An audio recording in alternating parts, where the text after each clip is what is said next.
Muchas gracias, Fernando, y muchas gracias a Ediciones Corefo por la oportunidad de estar con ustedes compartiendo nuestra experiencia en esta larga trayectoria que ya son más de 25 años trabajando en la transformación del sistema educativo, desde los pequeños centros escolares con los que empezamos hace años hasta lo que hoy es la Fundación Trilema, y eso es lo que me gustaría compartir con ustedes en esta ocasión, y es esa gestión del cambio en distintos tipos de escuelas, no solamente ya en España, sino en muchos países, a través de una red, Escuelas que Aprenden, con la que compartimos pues nuestras experiencias, nuestros recursos, a veces nuestras lágrimas y nuestra impotencia, y sobre todo una cosa muy importante, y es que somos unos equipos que nos gusta aprender mucho, aprender siempre y sobre todo aprender juntos.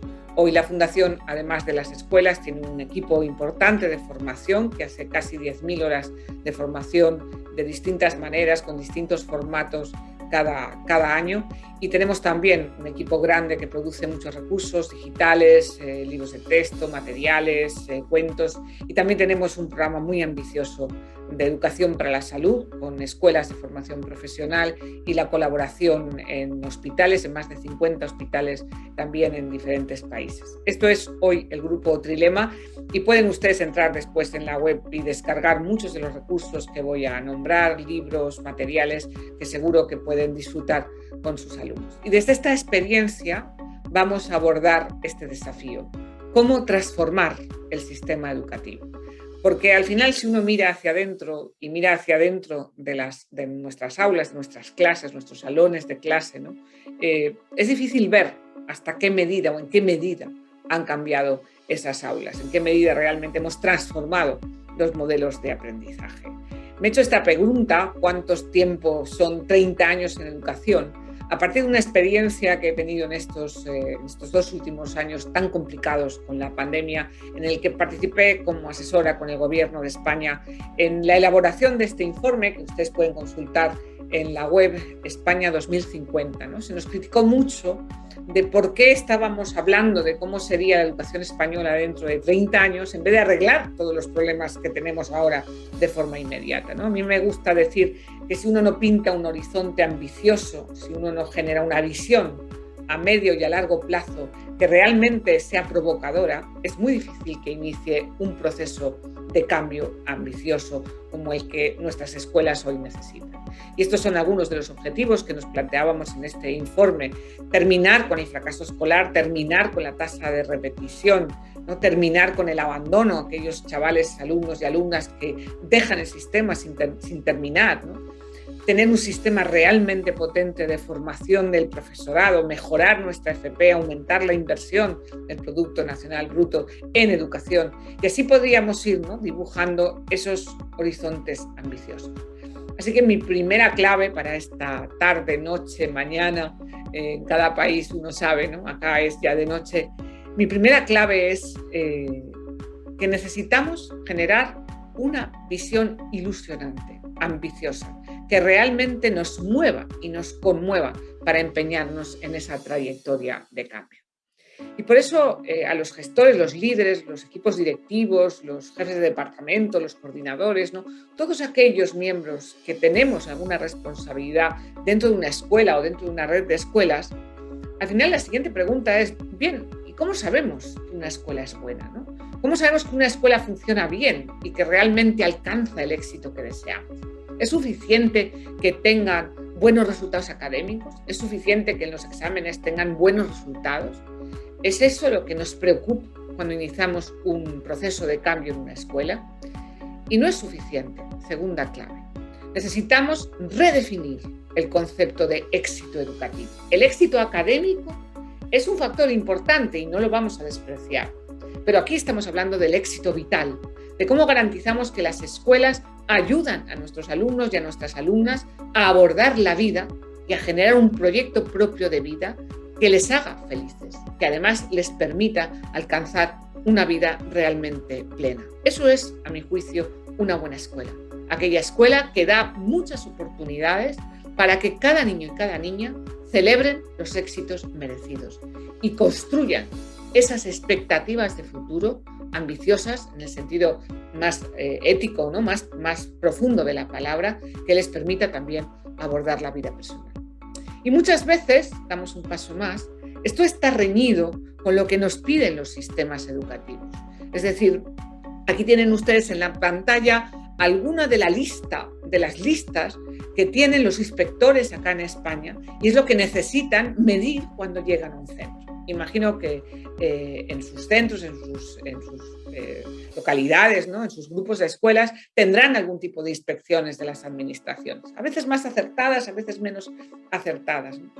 Y cuando llegan los inspectores, cuando llega la gente de fuera, cuando llegan los administradores, a veces los titulares, los dueños, o en fin, cada sistema, ¿no? Tiene un modelo de organización. Pues muchas veces lo que nos piden, lo que nos presionan, no es exactamente lo que nosotros entendemos que ayuda a que una escuela tenga éxito profundo, ¿no? Les preocupan mucho más los papeles. Acá en España tenemos un gran problema con la burocracia, ¿no? Nosotros estamos iniciando en este momento nuestro curso escolar hace 10 días y nuestros equipos directivos están agobiados, y no están agobiados por los problemas de los alumnos o las alumnas, están agobiados por todos los papeles que tienen que rellenar y que les roban muchísimo tiempo de atención directa a sus equipos humanos, que vamos a ver que es una de las claves más importantes en la gestión del tiempo. Y bueno, los papeles, ¿no? Un poco están aquejados de esto que he puesto en pantalla y que ahora pues seguro que muchos de ustedes conocen, lo que se ha dado en llamar el RIP Syndrome en inglés, Data Rich Information Poor, muchos datos y muy poca información. Porque los sistemas educativos, para cambiar, para transformarse, el título que nos ocupa de esta reflexión, necesitan tener muchos datos, información, y nos piden registros, los alumnos, los resultados, los exámenes, las notas, PISA. No sé si ustedes están también embarcados en esta especie de pelea, ¿no? Por los resultados de PISA. Entonces, es verdad que para transformar una escuela, ¿vale? Primer elemento, ya tenemos la visión, necesitamos conocer bien la escuela, necesitamos información que sea realista, que sea ajustada, que sea holística, si me permiten ese adjetivo, es decir, que tengamos información de todos los aspectos de crecimiento de nuestros alumnos y alumnas que vamos a querer intervenir. No solamente cuántos suspensos tengo en matemáticas, o cuál es el nivel de competencia en lengua inglesa, o cuál es el nivel de competencia digital, que es la última obsesión en muchas escuelas. ¿Necesitamos esos datos? Sí, los necesitamos, pero no son suficientes. Necesitamos recoger información sobre todo el resto de aspectos del crecimiento personal que son fundamentales en el proceso educativo, desde la dimensión socioemocional hasta la calidad ética de nuestras escuelas. Por eso, a mí me gusta recomendar en esta siguiente clave estas dos consejos, ¿no? Para todos los directivos.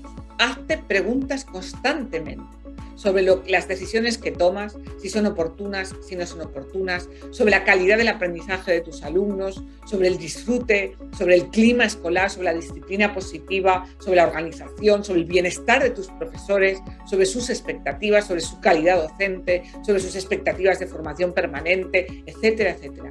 Hazte preguntas constantemente. Y de hecho lo diríamos en plural. Haceos preguntas constantemente en equipo y ayudaros a mantener esa tensión de mejora. Y sé valiente en tus respuestas.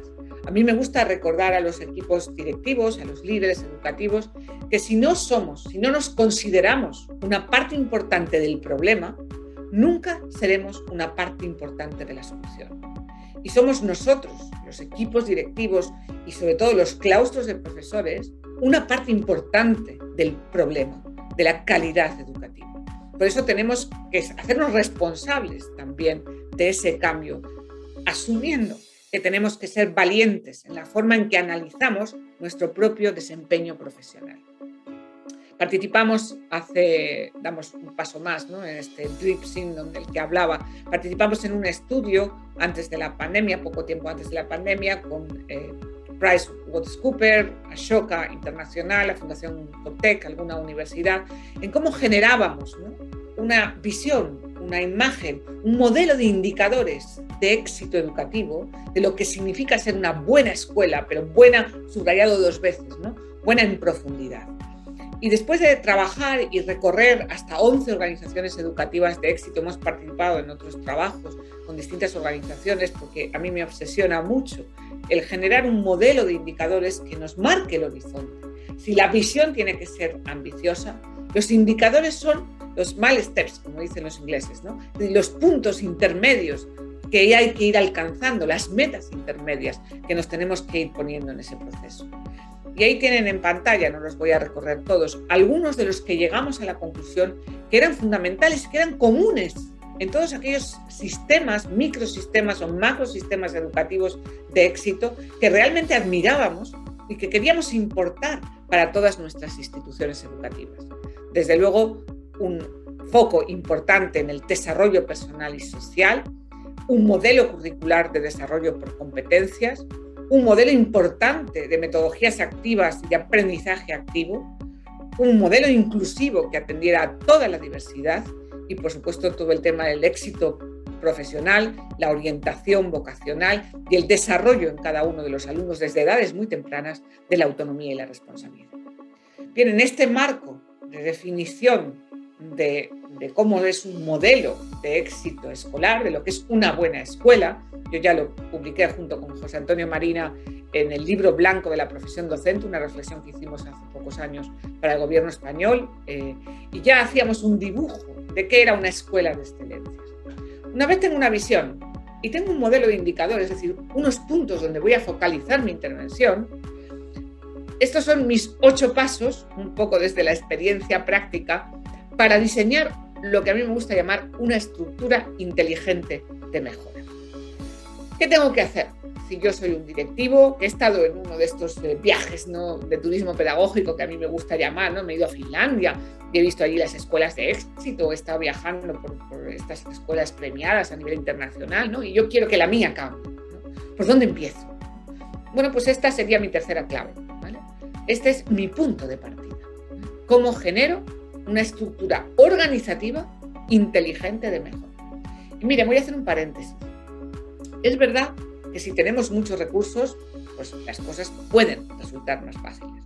Pero los procesos de éxito, de mejora, las buenas escuelas no son las que tienen más medios, ni más dinero, ni más aparatos electrónicos. Son las escuelas donde el equipo humano es mucho mejor. Para mí esto es fundamental. Generar un buen equipo de trabajo que se haga mejor mutuamente, ¿no? Y esos son mis 8 pasos.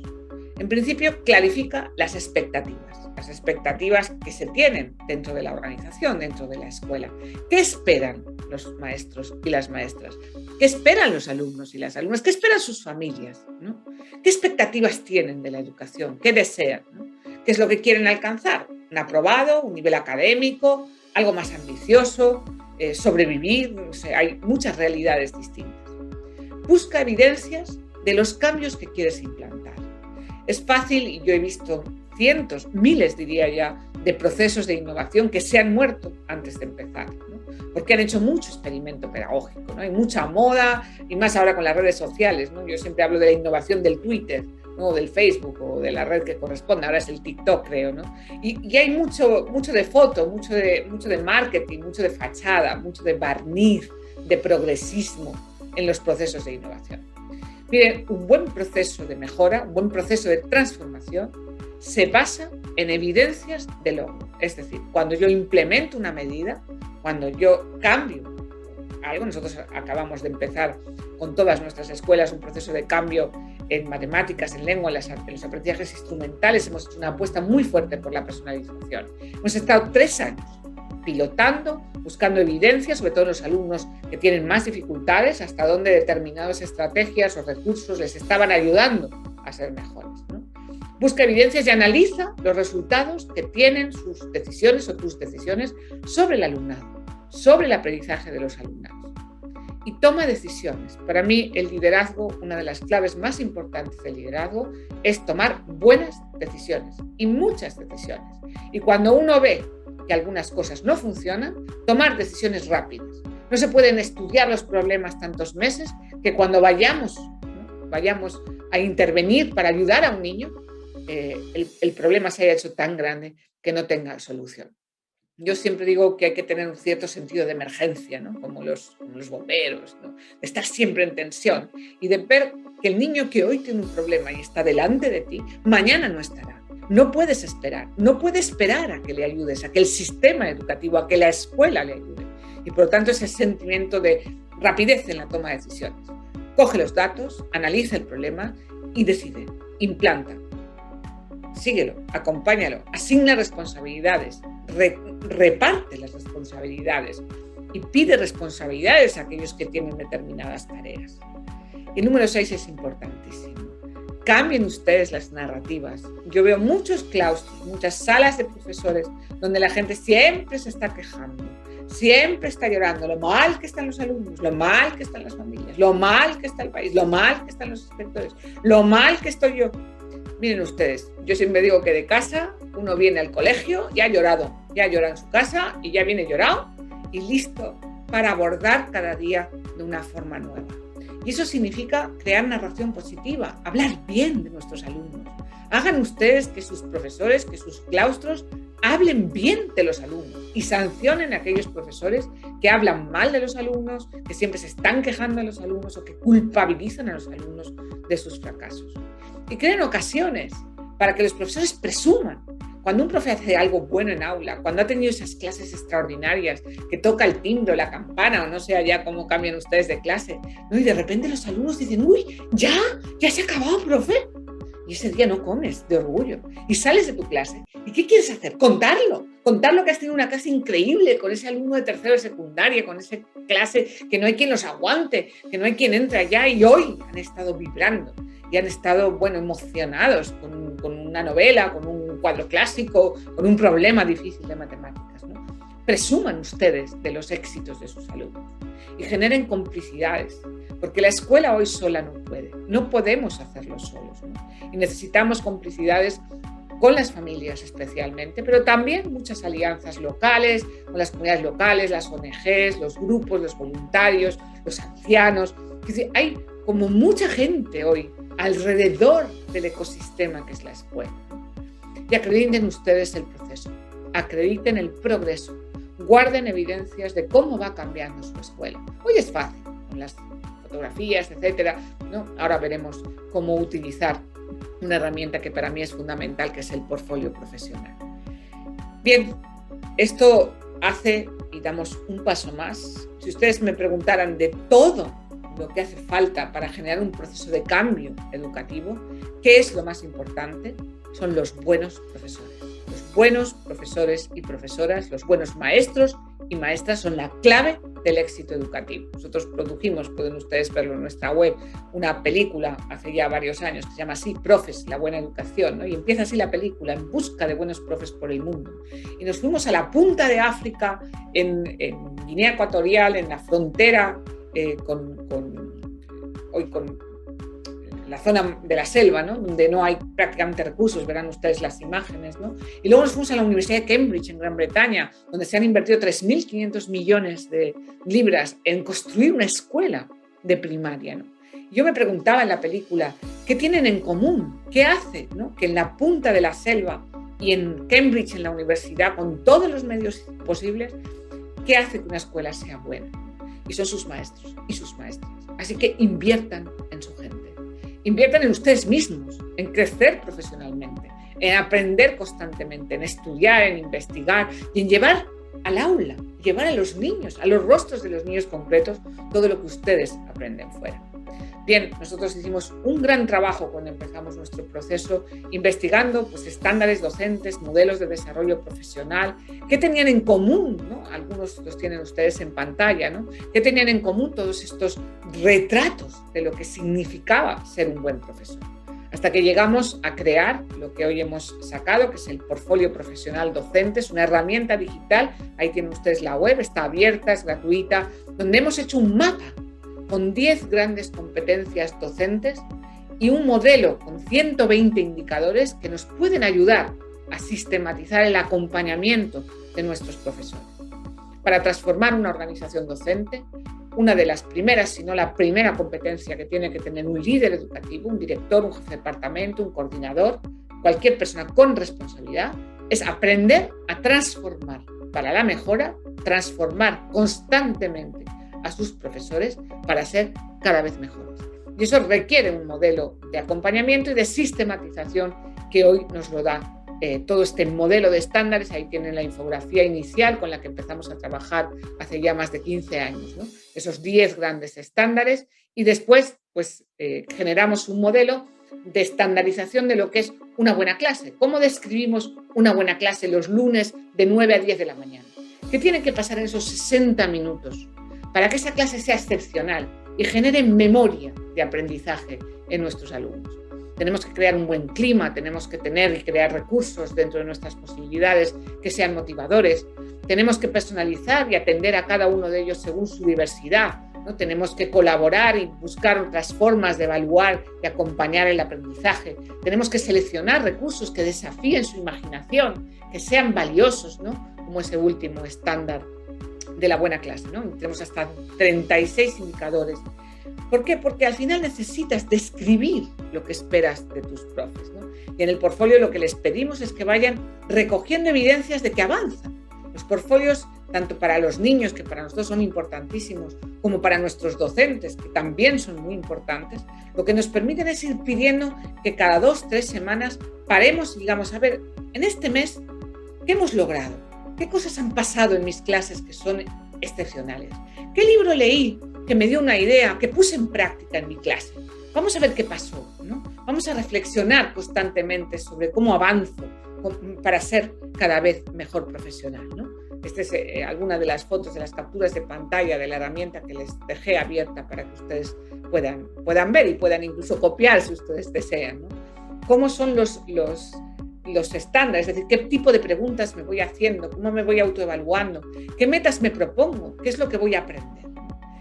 Y sobre ese modelo de acompañamiento profesional hemos generado, sería mi última clave, un modelo para esa transformación. No podemos ir erráticamente. Y esto también es muy importante cuando alguien lidera una escuela. Siéntense. El cambio no viene por volcarse rápidamente a cualquier innovación o a cualquier cambio o a cualquier modo educativo. Viene por sentarse con sus equipos a reflexionar y a diseñar un proceso, un modelo, que para nosotros, que hemos bautizado con el cubo Rubik, una metáfora que yo utilizo mucho, siempre digo que cuando uno va a resolver el cubo Rubik tiende a resolver un color, y cuando va a hacer el otro color, pues el primero se deshace, ¿no? Y si tienes que resolver los 6 colores de Rubik, tienes que mover todo a la vez, ¿no? Yo siempre digo que cuando diseñamos un proceso de transformación de una escuela, tenemos que mover esos 6 elementos de forma simultánea. Tenemos que reflexionar sobre el currículum, tenemos que reflexionar sobre las metodologías que utilizamos, los modelos de evaluación, cómo organizamos espacios, tiempos, la personalización y el modelo de liderazgo que incluye el modelo de desarrollo profesional. Una palabra de cada una de esas caras.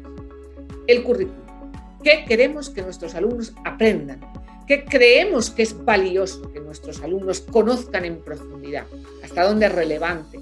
¿Cómo el conocimiento de las distintas disciplinas interacciona unas con otras, ¿no? Cómo apostamos hoy por la interdisciplinaridad, uno de los factores más importantes que sabemos que hoy construye el aprendizaje. Cómo tenemos una visión de todo el aprendizaje vertical, que aprenden los niños en primero, en segundo, en tercero, en sexto, en la secundaria, en el bachillerato, en la formación profesional, fuera de la escuela. Cómo entendemos y tenemos una visión holística del currículum. Apostamos por un modelo competencial, es decir, no solo qué saben de memoria, sino cómo usan lo que saben para generar conocimiento y hasta dónde somos rigurosos.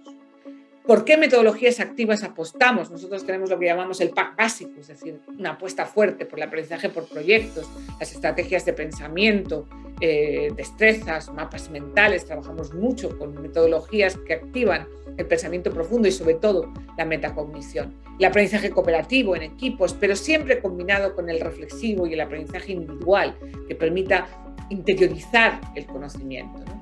Y necesitamos una serie de criterios como los que tenemos en pantalla para juzgar si implantamos el Flipped Classroom, si no, si apostamos por el aprendizaje híbrido, qué parte hacemos presencial, qué parte vamos a hacer de aprendizaje asíncrono, hasta dónde utilizamos determinados recursos, ¿no? Es la segunda cara de Rubik, es esa reflexión sobre cuáles son las metodologías que responden mejor a cada uno de nuestros alumnos.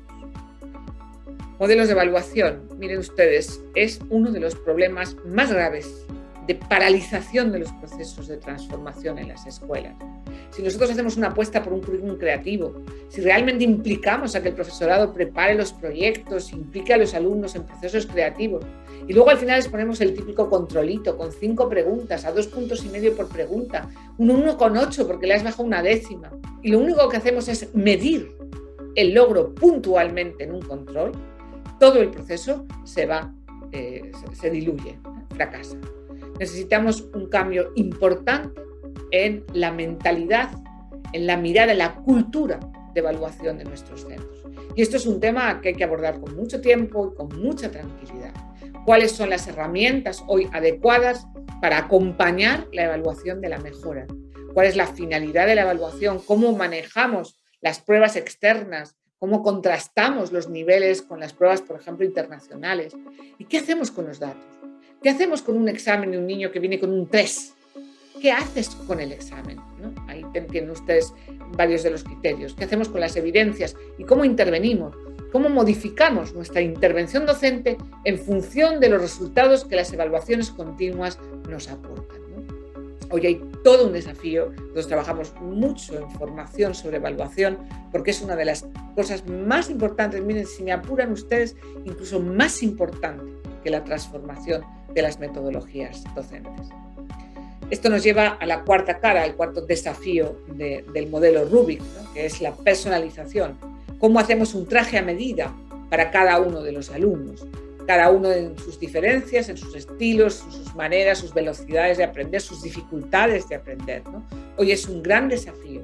Y miren, la tecnología, las computadoras no van a resolver la personalización. Es una herramienta útil que nos puede ayudar a customizar, es decir, a adaptar los contenidos, adaptar los recursos a determinados perfiles de los aprendices. Pero la personalización es una apuesta de escuela, es una cultura de escuela, es una cultura que responde a la necesidad de la inclusión. Yo soy muy radical en esto. Una escuela excelente o es inclusiva o no es excelente. Porque la inclusividad, es decir, que una escuela sea capaz de acoger a lo diverso, a distintas realidades y circunstancias y que enseñe a convivir en esa diversidad de una manera rica dentro del éxito a todos los niveles, es lo que prepara las sociedades democráticas del futuro. Porque las escuelas al final son laboratorios de vida y la inclusión es una forma de responder al desafío de nuestras sociedades para abordar precisamente la brecha que la injusticia y la discriminación producen en muchas de ellas. Por eso la personalización hoy quizá es el gran desafío, ¿no? Cómo avanzamos, hacia dónde caminamos, ¿no? Nosotros hemos hecho una apuesta importantísima por las estaciones de aprendizaje, las rotaciones, el aprendizaje autónomo, ¿no? Cómo vamos dotando de herramientas a los alumnos para que cada uno de ellos pueda aprender a su velocidad y con los recursos que son más apropiados para optimizar sus logros.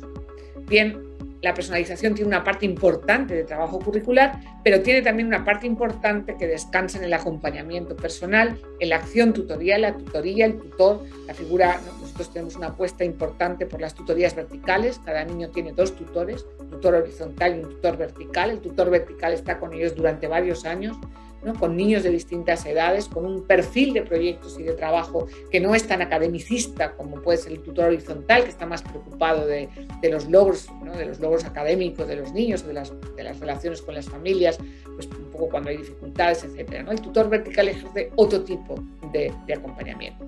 Y por supuesto nosotros hoy en personalización hacemos una apuesta muy importante por entrenar las funciones ejecutivas. Hubo unos años cuando empezamos en el trabajo de la Fundación, en los años 90, hicimos una apuesta importante por las inteligencias múltiples, que entonces saben ustedes que era una hipótesis innovadora en la Universidad de Harvard del Dr. Garner. Y para mí fue abrir un horizonte, ¿no? Romper con muchos de los prejuicios que teníamos sobre el aprendizaje, sobre las capacidades de los niños, etc. Hoy esto está muy superado y hoy nuestra apuesta firme es por entrenar las funciones ejecutivas, la flexibilidad cognitiva, la metacognición, la memoria, la gestión de las emociones, la gestión de la motivación, la metacognición y así hasta 11 funciones ejecutivas. Pueden ustedes también en la web descargar el libro que escribí con José Antonio Marina, que es pues, un sabio de la educación a nivel internacional, y durante años hemos trabajado hemos dirigido juntos la Cátedra de Investigación en la Universidad de Nebrija, en Madrid, y hemos generado un modelo de entrenamiento en aula de cada una de esas 11 funciones ejecutivas que hemos implantado en nuestras escuelas y que nos está ayudando tremendamente a que los niños sean dueños y protagonistas de su aprendizaje y diseñen sus itinerarios, seleccionen incluso sus contenidos y sobre todo seleccionen sus patrones, es decir, qué estrategias les son más útiles y trabajen de forma distinta en la misma aula de forma simultánea.